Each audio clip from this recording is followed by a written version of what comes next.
বলো তো বন্ধুরা, সোশ্যাল মিডিয়ার এখন হট টপিকটা কি? বাবা। হ্যাঁ, তোমরা যেই বাবার কথা ভেবেছ ঠিক সেই বাবাই, মায়েরি।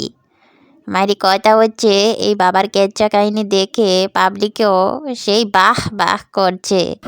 আমার কথা হচ্ছে, এত বাহ বাহ না করে এক পদের বাবা ওই দোকানে কিনতেও পাওয়া যায় মায়েরি, সেটা খাওয়াও যায়। তো আমার কথা হচ্ছে, সেটা একটু কিনে 2 টাকার কিনে খেয়ে শুয়ে পড়লেই হলো।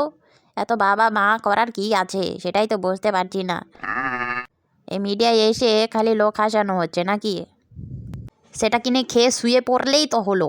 সেটা কিনে খেয়ে শুয়ে পড়ো, আমাদেরও শান্তি তোমাদেরও শান্তি। এই জীবনে শান্তির বড় অভাব মায়েরি, বুঝতে পেরেছি। এটা সবই হচ্ছে কি জানো তো, ওই বাড়ি সাহকের চক্রান্ত, বুঝতে পারলে? ওই বাড়ির সাহকই কিছু একটা করেছে মাইরি। আমার আমার বসতে আর বাকি নেই, বসতে আর বাকি নেই লা। কথা তো সেটা নয়, কথা হচ্ছে গিয়ে আরেক দফা চুলোচুলি দেখতে চাচ্ছিলাম আর কি। এটাই যে চুলোচুলিটা আরেকবার লাগুক, দেখে আর কি শান্তি পাবো কি পাবো না জানি না, কিন্তু করা তো কিছু নেই। যা করা তোরাই কর মাইরি, আমরা শুধু দেখে দেখে দেখবো, বসে বসে দেখবো, আর কিছু করবো না।